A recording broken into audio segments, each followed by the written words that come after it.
नमस्कार दोस्तों, मैं वीरेंद्र चौहान आ गया हूं नए जोश, नए उमंग और नए तरंग के साथ अपने वही मिशन आरआरबी एनटीपीसी 2024-2025।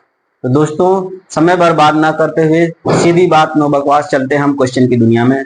पहला क्वेश्चन रीजनिंग का है। किसी व्यक्ति की आकृति देखकर एक स्त्री ने कहा कि उसके भाई के पिता मेरे माँ के पति हैं, तो वह स्त्री व्यक्ति से किस प्रकार संबंधित है? बताइए दोस्तों। यह ब्लड रिलेशन का सवाल है और सवाल बिल्कुल आसान है, इसी प्रकार की कोई इसमें दिमाग नहीं लगाना है। दोस्तों कह रहा है कि मान लीजिए ये स्त्री है। ये कौन है? स्त्री है। हालांकि ये स्त्री तो है नहीं, लेकिन मान लेते हैं, ठीक है।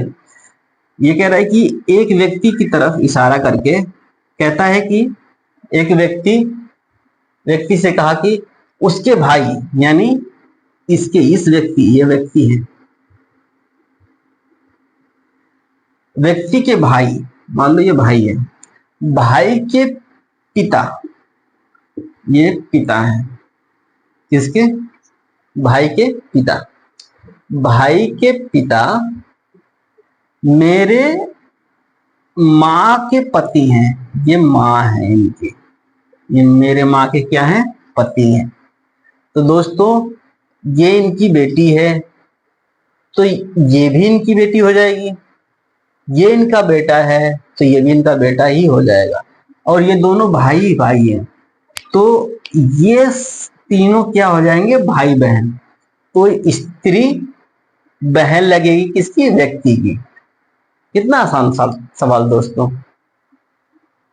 ब्लड रिलेशन में सवाल अपने शब्दों में उलझा देता है, लेकिन अच्छा खिलाड़ी वही है जो कि उन शब्दों से उलझता नहीं है, उनसे निकल जाता है। जैसे चक्रव्यूह को तोड़ते हैं ना, वैसे तोड़ते हुए निकलना है। दोस्तों अगले क्वेश्चन पे चलते हैं। कह रहे हैं मांसपेशियों में थकान के संचय का कारण होता है। बताइए, मतलब मांसपेशियों में थकान किसके, मतलब डैश के संचय के कारण होता है? वो क्या है जिसकी वजह से मांसपेशियों में संचय की वजह से थकान होता है? बताइए दोस्तों। इसका सही जवाब हो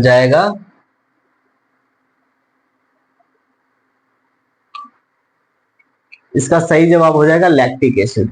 दोस्तों लैक्टिक एसिड जब हमारे मांसपेशियों में जमा हो जाती है, तो हमारे कोशिकाओं को प्रॉपर ऊर्जा नहीं मिल पाती है। जब प्रॉपर ऊर्जा नहीं मिल पाती है, जब हम बहुत ज्यादा काम करते हैं, तो जाहिर सी बात है कि जब हमारी शरीर को एनर्जी चाहिए होती है, तो एनर्जी की पूर्ति के लिए हमारी शरीर रिस्पायरेशन करता है, श्वसन करता है। श्वसन के थ्रू हमें अधिक आवश्यकता होती है। जब हमें पूरी ऑक्सीजन की भी जरूरत होगी, जब ऑक्सीजन की प्रॉपर पूर्ति नहीं हो पाती है, तब हमारे शरीर की कोशिकाओं में लैक्टिक एसिड जमा होने लगता है, जिसकी वजह से मांसपेशियों में थकान महसूस होता है। अगला और ऑप्शन क्या है उसको भी देख लेते हैं। Carbon monoxide. कार्बन मोनोऑक्साइड एक जहरीली गैस है दोस्तों।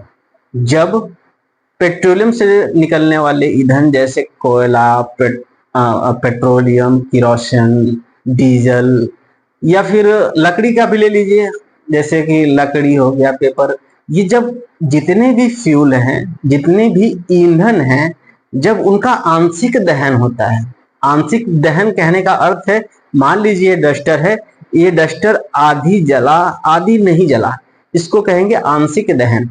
जब ये आधी जलता है आधी नहीं जलता है, तो आधी न जलने की वजह से जो गैस निकलती है वो होती है कार्बन मोनोऑक्साइड, जो हमारी सेहत के लिए बहुत ही हानिकारक होता है।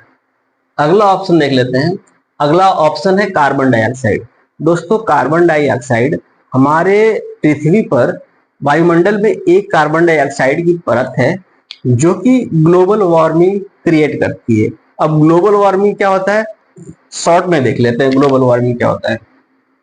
मान लीजिए पृथ्वी है, पृथ्वी के ऊपर एक कार्बन डाइऑक्साइड की लेयर है। हालांकि कार्बन डाइऑक्साइड हमारे वायुमंडल में बहुत ज्यादा नहीं है, 0.03% ही है, लेकिन इतना ही कार्बन डाइऑक्साइड हमारे लिए बहुत ज्यादा है। यदि इससे ज्यादा हो तो बताइए क्या हो सकता है। दोस्तों सूर्य से आने वाले किरणों को ये कार्बन डाइऑक्साइड की एक परत अंदर तो आने देती है, अंदर तो आने देती है, लेकिन रिफ्लेक्ट होकर के वापस नहीं जाने देती है, वापस ही पृथ्वी पर रिफ्लेक्ट कर देती है। तो दोस्तों इससे क्या होता है, जो पृथ्वी है, जो हमारी पृथ्वी है, पृथ्वी का जो तापमान है वो दिन प्रतिदिन ये, अब ये कहेंगे ये क्या है, दोस्तों ये मैप है, मैं समझाने के लिए बना दिया हूं, वैसे ऐसा होता नहीं है। हम एक नॉर्मल यदि हम व्यू बनाएं तो लगभग ऐसा होता है।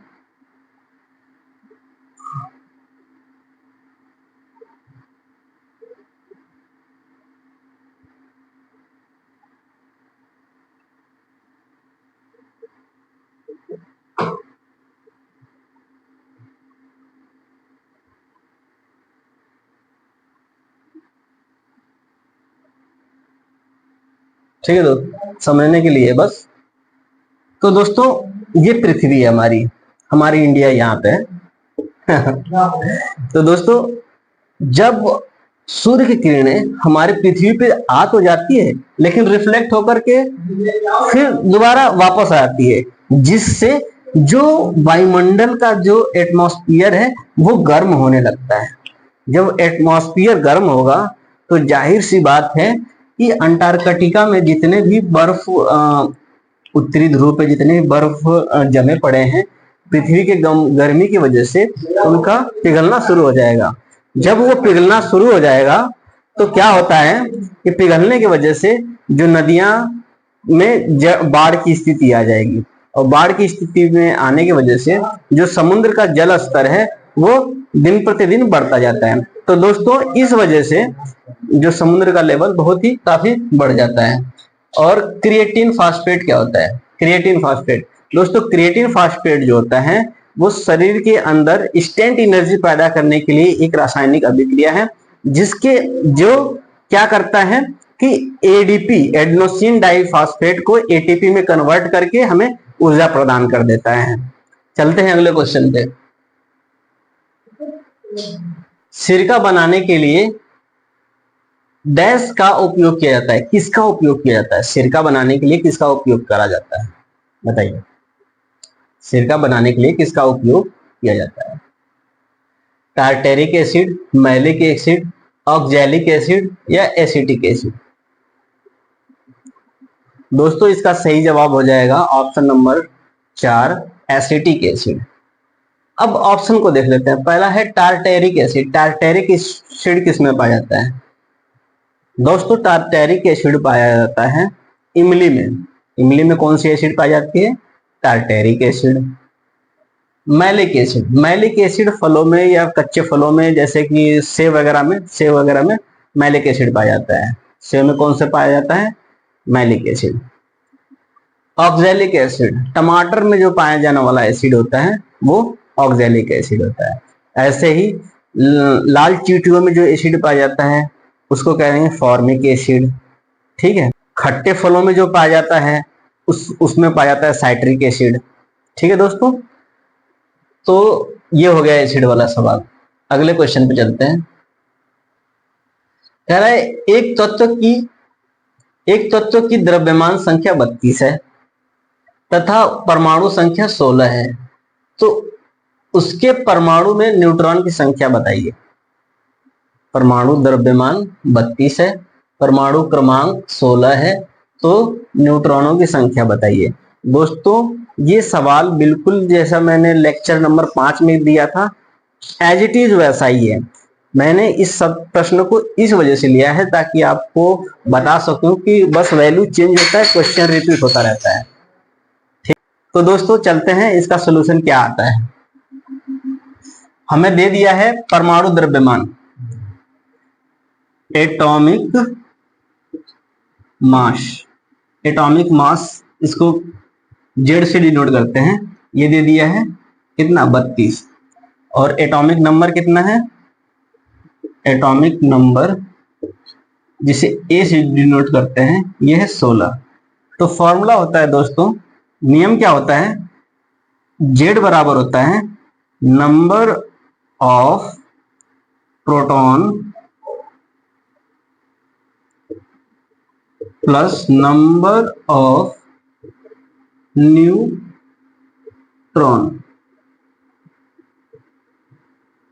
मतलब कि परमाणु द्रव्यमान जो होता है वो प्रोटॉनों की संख्या प्लस न्यूट्रॉनों की संख्या के योग के बराबर होता है।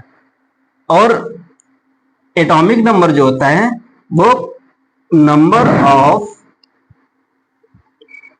प्रोटॉन बराबर नंबर ऑफ क्रमांक प्रोटॉन की संख्या बराबर होती है इलेक्ट्रॉन की संख्या, यानी तीनों आपस में बराबर होते हैं। जो वैल्यू एक की आएगी वही वैल्यू तीनों की आएगी। यहाँ पे एटॉमिक नंबर यानी ए की वैल्यू आ गई है कितना 16, तो प्रोटॉन की संख्या कितनी हो जाएगी 16, और न्यूट्रॉन की संख्या भी इलेक्ट्रॉन की संख्या भी कितनी हो जाएगी 16। तो दोस्तों हमें एक वैल्यू तो मिल गई प्रोटॉन की संख्या, और हमें जेड पता है, तो क्या हम न्यूट्रॉन की संख्या निकाल सकते हैं? बिल्कुल निकाल सकते हैं, मैथमेटिक्स नॉर्मल रहेगी। यहाँ पे जेड बराबर हो गया 32, तो यहाँ पे हो जाएगा 32 बराबर प्रोटॉन की संख्या कितनी है 16, अब प्लस नंबर ऑफ न्यूट्रॉन। दोस्तों न्यूट्रॉन की संख्या हम यहाँ पक्षांतर कर देंगे, 32 माइनस 16 बराबर नंबर ऑफ न्यूट्रॉन। अब 32 में से 16 गया 16 बराबर नंबर ऑफ न्यूट्रॉन, यानी न्यूट्रॉन की संख्या कितनी हो जाएगी 16। ऑप्शन नंबर दूसरा। ठीक है, अब चलते हैं अगले प्रश्न पे। कह रहा एशिया की सबसे बड़े मरुस्थल का नाम बताइए। बताइए दोस्तों, एशिया के सबसे बड़े मरुस्थल का नाम बताइए। थार जवाब गलत है। थार मरुस्थल जो है वो भारत के सबसे बड़े मरुस्थल का नाम है। इसका सही जवाब हो जाएगा गोभी मरुस्थल। गोभी नहीं, गोभी मरुस्थल। दोस्तों एशिया के सबसे बड़े मरुस्थल का नाम गोभी मरुस्थल है, और ये मरुस्थल उत्तर पश्चिम चाइना से लेकर के मंगोलिया तक फैला हुआ है। में आपने जान ही लिया भारत का सबसे बड़ा मरुस्थल थार है। गोभी मरुस्थल के बारे में आपने जान लिया चाइना से मंगोलिया तक फैला हुआ है, दक्षिणी मंगोलिया तक, पूरा मंगोलिया नहीं दक्षिणी मंगोलिया तक। और टकला मकान भी उत्तर पश्चिमी चाइना में स्थित एक मरुस्थल है। अगला है काराकोरम मरुस्थल। दोस्तों काराकोरम मरुस्थल जो है वह सेंट्रल एशिया में स्थित मरुस्थल है, जो कि कजाकिस्तान, किर्गिस्तान, तजाकिस्तान, तुर्कमेनिस्तान के एरिया तक फैला हुआ है। अब चलते हैं अगले क्वेश्चन के बारे में। अगला क्वेश्चन कह रहा है अशोक किस राजवंश के राजा थे? बताइए। दोस्तों सबसे प्रतापी राजा में से एक अशोक माना जाता है। दोस्तों यह मौर्य वंश के प्रतापी राजा थे। दोस्तों अब हर्यक वंश जान लेते हैं। हर्यक वंश पहला और प्रथम राजवंश में गिना जाता है। दूसरा क्या है? नंद वंश। दोस्तों नंद वंश के अंतिम शासक घनानंद की हत्या करके चंद्रगुप्त मौर्य ने मौर्य वंश की स्थापना करी थी। वो भी एक चाणक्य, एक गुरु जिनका नाम चाणक्य था, उनकी सहायता से। अगले क्वेश्चन पे चलते हैं। भारत में वोट देने की न्यूनतम पात्रता उम्र क्या है? बताइए। भारत में वोट देने का न्यूनतम पात्रता उम्र क्या है? इसका सही जवाब हो जाएगा ऑप्शन नंबर 4, 18 वर्ष। 18 वर्ष में आदमी को वयस्क मान लिया जाता है कि वो वोट देने की उसकी क्षमता या मानसिक विकास हो चुका होता है। अगले क्वेश्चन पे चलते हैं। भारतीय संविधान डैश को अस्तित्व में आया, मतलब किस दिन में अस्तित्व में आया था? तो दोस्तों इसका सही जवाब हो जाएगा 26 जनवरी 1950। दोस्तों हालांकि हमें सभी को पता है कि 15 अगस्त सन 1947 को हमारा देश आजाद हुआ था, लेकिन उस समय हमारे देश की स्थिति ऐसी नहीं थी कि हम सरकार को या देश को चला पाए। इसके लिए कुछ महान नेताओं ने, जैसे भीमराव अंबेडकर ने एक अध्यक्ष एक कमेटी तैयार करी और उस कमेटी के अध्यक्ष बने, जिस कमेटी का नाम था प्रारूप कमेटी। प्रारूप कमेटी का अध्यक्ष होने के बाद उन्होंने विभिन्न देशों का सैर करा और वहां के विभिन्न नीतियां या कुरीतियां को छांट करके निचोड़ हर देश का ला करके एक भारत का संविधान लिखा गया और संविधान सभा बना। और ये सब बनने में 2 साल 11 महीने 18 दिन लग गए दोस्तों। फिर 26 जनवरी सन 1950 को हमारा संविधान पूरी तरह से संवैधानिक तौर पर पूरे भारत में लागू हो गया। दोस्तों अगले क्वेश्चन पे चलते हैं। कौन सी 2 नदियां अरब सागर में गिरती हैं? बताइए दोस्तों, कौन सी 2 नदियां अरब सागर में गिरती हैं? इसका सही जवाब होगा नर्मदा और ताप्ती। दोस्तों नर्मदा और ताप्ती ऐसी 2 नदियां हैं जो कि पूर्व से पश्चिम की ओर बहती हैं और अरब सागर में गिर जाती हैं। अगला क्वेश्चन है दोस्तों, जलियांवाला बाग हत्याकांड वाले दिन लोग ब्रिटिश सरकार के किस कार्य का विरोध करने के लिए बाग में एकत्रित हुए थे? इसका सही जवाब हो जाएगा रॉलेट एक्ट। दोस्तों पंजाब में बैसाखी वाले दिन सतपाल और शमसुद्दीन किचलू की गिरफ्तारी के विरोध में और रॉलेट एक्ट के विरोध में सारे लोग बाग में एकत्रित हुए। तभी जनरल ओडायर ने मेन गेट पर अपने तोप को लगा करके और सारे लोगों को एक तरफ से गोली चलाने का आदेश दे दिया। तो दोस्तों इस प्रकार जलियांवाला बाग हत्याकांड में बहुत सारे लोग मारे गए थे। अगले क्वेश्चन पे चलते हैं।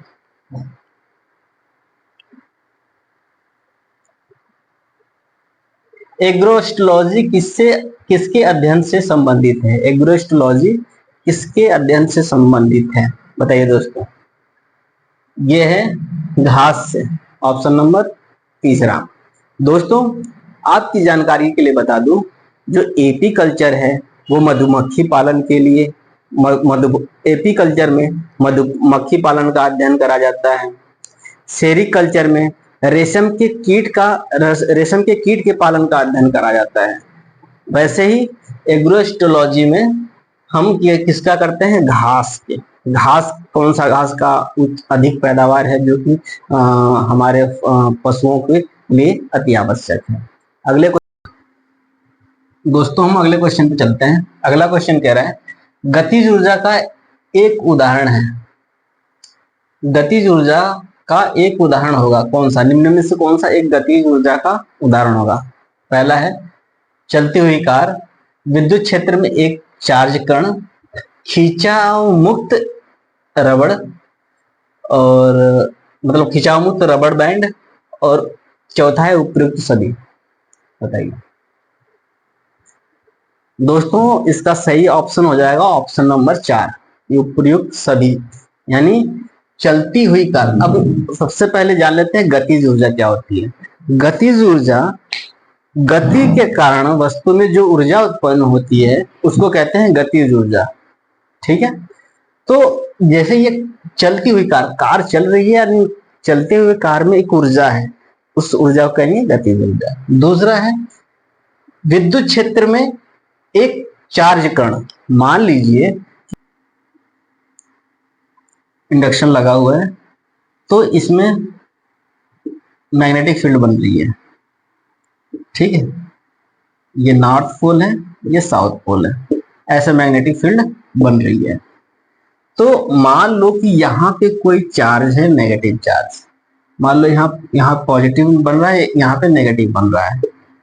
तो ये विद्युत क्षेत्र है, इलेक्ट्रिक फील्ड है। इलेक्ट्रिक फील्ड में क्या होगा कि ये मान लीजिए इलेक्ट्रिक फील्ड है, इलेक्ट्रिक फील्ड में जो चार्ज कण है ये पॉजिटिव नेगेटिव है तो पॉजिटिव की तरफ जाएगी, और पॉजिटिव है मान लो कोई पॉजिटिव चार्ज है वो किसकी तरफ आएगा, नेगेटिव। यानी ये भी मोशन दोस्तों खिंचाव मुक्त रबड़। अब खिंचाव मुक्त रबड़ का खिंचाव मतलब खींच करके उसको आपने मुक्त कर दिया है। मान लीजिए कि ये रबड़ था, अब उसको खींच करके यहां पे लेके आए हो आप, ठीक है। ये रबड़ था, हमने इसको खींचा और यहां पे लेके आ गया, ये खिंचाव युक्त है। और जैसे ही खिंचाव युक्त यानी इसमें अभी पोटेंशियल एनर्जी है, स्थितिज ऊर्जा है। जैसे ही हम इसको छोड़ दिया, अब ये अपने पुराने वाले पोजीशन में आने की कोशिश करेगा। इस वजह से यहां से ये गति कर रहा है, तो इसमें क्या होगा, गतिज ऊर्जा होगा। तो ये उपयुक्त सभी इसका सही जवाब हो जाएगा। अगले क्वेश्चन पे चलते हैं। राज्यसभा के सदस्य बनने के लिए न्यूनतम आयु कितनी होनी चाहिए, बताइए दोस्तों। इसका सही जवाब हो जाएगा ऑप्शन नंबर तीसरा, यानी राज्यसभा के सदस्य बनने के लिए न्यूनतम आयु 30 वर्ष होनी चाहिए। और लोकसभा की न्यूनतम आयु कितनी होनी चाहिए दोस्तों, बताइए। लोकसभा के लिए न्यूनतम आयु 25 वर्ष होनी चाहिए। चलते हैं अगले क्वेश्चन पे। अगला क्वेश्चन कहता है, ये मैथमेटिक्स का सवाल है, कह रहा है कि 30% फल बेचने के बाद एक फल विक्रेता के पास 140 फल बचे थे, उसके पास आरंभ में कितने फल थे, बताइए। बिल्कुल आसान सवाल है दोस्तों, इस प्रश्न से बिल्कुल घबराना नहीं है। परसेंटेज से जो कह रहा है वही लिखिए, बिल्कुल आसानी से सॉल्व हो जाएगा। देखिए मैं कैसे सॉल्व कर रहा हूं। मान लीजिए कि मुझे कुछ नहीं पता है, 30% फल बेचने के बाद यानी 30% बेच दिया है, तो 100% में 30% बेच दिया तो 70% बचा। तो चलो, तो माना प्रारंभ में हमारे पास फल x है, माना प्रारंभ में फलों की संख्या बराबर x, ठीक है। प्रारंभ में फलों की संख्या कितनी है, x, ठीक है। अब मान ली 100% में से 30% उसने बेच दिया है, तो बचे कितने हैं, 70%, ठीक है। तो x का, अब यहां से करते हैं, x का 70% जो बचा हुआ है वो कितना बचा है, 140, ठीक है। तो यहां से तो नॉर्मल मैथमेटिक्स से सब कोई कर लेगा, इसको पक्षांतर करके इधर मल्टीप्लाई कर देंगे और ये नीचे डिवाइड कर देंगे। तो x बराबर होगा 140 इंटू 100/70, 0 से 0 कैंसिल हो गया, 7 दूना के 14, ये 2 और ये 0, यानी x बराबर 200। प्रारंभ में कितने थे उसके पास, 200, और प्रारंभ में कितने थे, माना x का मान हमने x माना था, तो प्रारंभ में कितने हो जाएंगे, 200, ठीक है। इसको उतार लीजिए दोस्तों ताकि आपको समझ में आ जाए।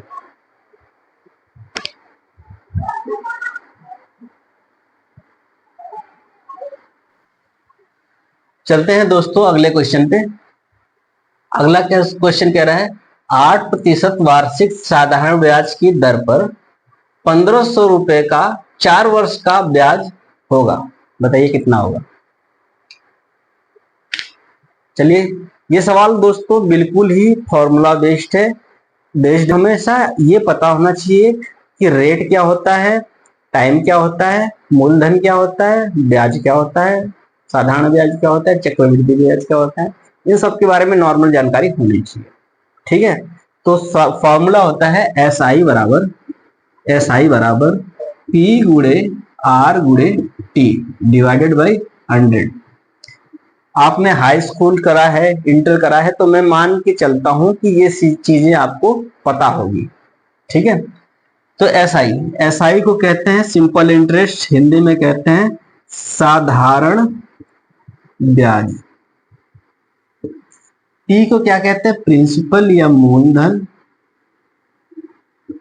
आर को कहते हैं रेट या दर, और टी को कहते हैं टाइम या समय। ठीक है, अब इसमें दे दिया है, इसमें आपको दे दिया है कि आर बराबर 8% की दर से, टी बराबर 4 वर्षों के लिए, और पी यानी मूलधन कितना है, 1500 रुपए।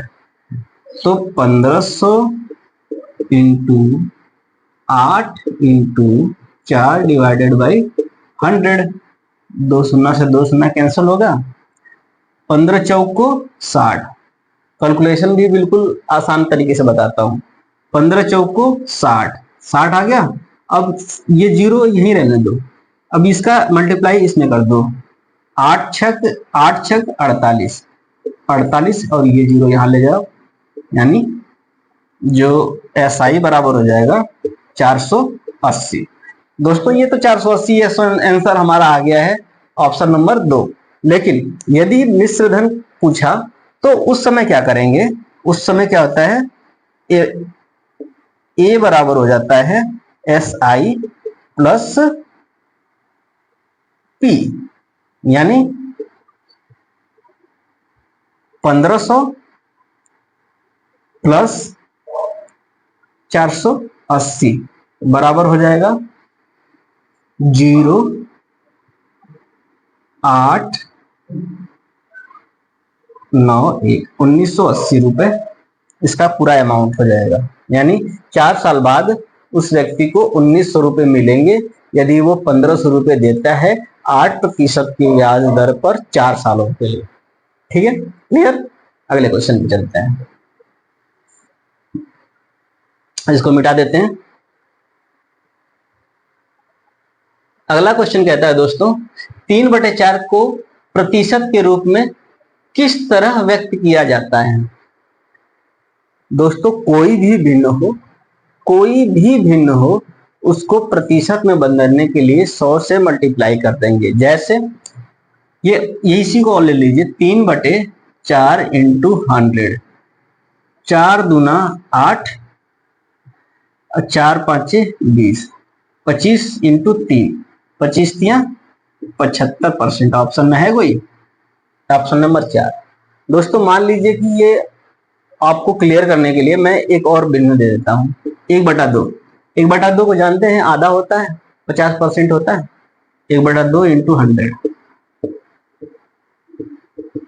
50% आ गया। 1/5 कर लो, 1/5 इंटू 100, 5 दूना के 10, यानी 20%, 50%, 75%। कुछ नहीं करना है, भिन्न को अंश और हर जो है भिन्न, उसमें 100 का मल्टीप्लाई कर देंगे, आपको प्रतिशत में कन्वर्ट कर देगा। दोस्तों इस समय भारत में महंगाई और बेरोजगारी दोनों अपने चरम सीमा पे जा रही हैं।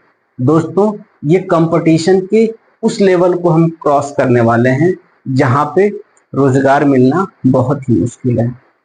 दोस्तों इसलिए अपना कीमती वक्त बिल्कुल भी बर्बाद मत करिए। इस पोजीशन पे आप इस वक्त हैं, वो पोजीशन आपको यह बताता है कि आपने भूतकाल में या पास्ट में कितना मेहनत करा होगा। लेकिन जो वर्तमान में आप मेहनत करेंगे मेरे साथ, वो उम्मीद है कि आने वाले समय में आपको एक अच्छा मुकाम या अच्छा परिणाम देखने को मिलेगा। तो दोस्तों इसी के साथ अपनी वाणी को विराम देता हूं, और कल नए जोश, नए उत्साह, नए उमंग के साथ हम फिर से शुरू होंगे मिशन RRB NTPC के साथ। तब तक के लिए जय हिंद।